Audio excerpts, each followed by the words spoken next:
Welcome back to TSN's Motorcycle Experience. It's time now to get some riding impressions with a couple of cruisers we unloaded recently after touching down in southern Ontario. That's me doing the work. Doing the riding will be Catherine Perrin, a professional motorcycle instructor, and Dave Fox, a former school teacher and longtime motorcyclist. First, we'll take a look at Yamaha's new Vstar 1100 Classic. It's a direct descendant of Yamaha's longtime cruising favorite, the Virago. Yamaha launched the Vstar 1100 as a custom model last spring. But this year, Yamaha reworked the Vstar platform to create the Classic Edition. Changes include a larger headlight, wider handlebars, footboards, deep valance fenders, and fatter rubber to match. The result is a fatter, chunkier, well, classic look. But how does it feel?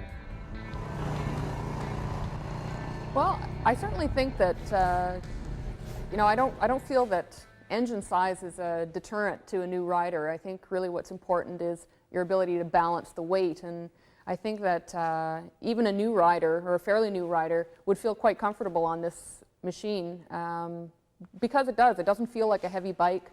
It feels quite light to ride, and it's quite easy to maneuver around in tight maneuvers, turning around on the road as we had to do many times today. It didn't feel awkward at all, and I think it would be suitable for a fairly new rider. I sometimes feel intimidated by bigger bikes. I have for years, not having ridden very many of them. Mostly I have mid-sized bikes until last year with an 1100 Honda. But I found with the Honda and this one as well, I would totally agree that I found it very easy to get into, and it felt very comfortable. Didn't at all feel like I was going to lose it by tipping over, because we did have to turn around a lot today, and because my feet could touch the ground quite easily, and the handlebars weren't too wide as far as being able to be too wide to grab a hold of. I found it very comfortable to maneuver. I found it had a really good purring, calm sound to it. I found it quite pleasing, and yet when you give it a bit of rev, at the same time you would get a bit of a rumble in the background, so which of course is, I certainly like a little bit of that power sound to it. But overall I found it very, very smooth sounding and quite responsive. This morning when it was first started, it needed some choke on a fairly cool spring morning. But after that, the rest of the time we rode, even though we took breaks from time to time, I didn't find I needed to use a choke again to restart it, even after a 15 or 20 or 30-minute break. Yeah, I'd have to agree. I found the engine to be quite responsive, lots of power when you need it, very responsive throttle, and I also like the transmission. Found it to be very smooth, easy to shift. It's got a nice light clutch, very, very easy to manage the clutch. Yeah, I just liked it. I found it very smooth. It's got a nice, nice tone to it, nice engine sound.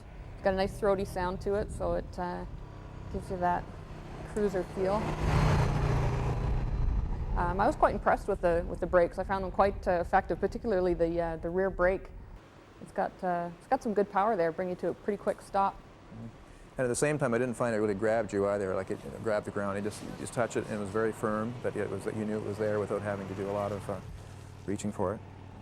And I like to pick up on that shifting pattern too. I noticed in comparing to my own bike, as much as I really enjoy it, I found this one does go very, very smoothly between first and second through that neutral zone compared to sometimes I find on the other bike we rode today as well as my own. I found that really quite impressive. It's also got the heel toe shifter there, so you've got your choice, whatever style you like to ride. You can use the heel shifter if you prefer, and that's kind of nice when you've got the floorboards rather than foot pegs to work with. The heel shifter there can be more comfortable. I think they've done quite well with the fit and finish. The paint looks great. It doesn't have that sort of cheap pebbly look that you see sometimes with less expensive models. The chrome looks great to me. I don't, maybe I don't have an eye for chrome being a non-cruiser rider, but it looks great. I don't think it doesn't have any. I don't think there's really anything on the motorcycle that I find that looks cheap. Doesn't really reflect the price tag. I think it looks like a quality piece of machinery. I didn't find any particular plastic on it anywhere. I'm a fan of chrome and always have been, and I'm glad that bikes have gone back that way again from when they were back in the 70s. There was lots of chrome. But I found the chrome as well to be of high quality, and there's lots of it. I found the controls and the gears and everything easy to get into. Comparing it to my Honda, virtually everything is in the same location. And because of that, it's just like riding my own bike in certain respects because everything is in the same spot. As I said earlier, the only thing that's different, of course, is the heel and toe shifter, but I found that rather neat. And the floorboards I enjoyed, again, because of the fact of the comfort and being able to adjust your feet a little bit on longer rides. I think that from a sport bike rider's perspective, the mirrors are a treat because you can literally see everything behind you, which is kind of novel for me. So I kind of enjoyed that. I like the look of the controls. I think it's got a nice clean look to the front. Doesn't have a lot of extra stuff. You don't have your turn signal, I guess, indicators that you would on a lot of bikes, but the turn signal switch is, you know, it's very simple, clean look.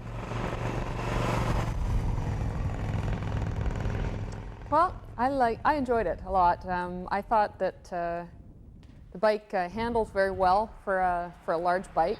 I found it to be quite light feeling.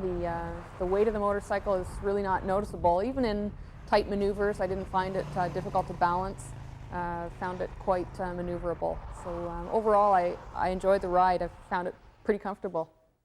In a really short period of time, I found myself becoming quite comfortable with the bike, as was mentioned. Certainly the seat fit very well, considering I'm a small frame person.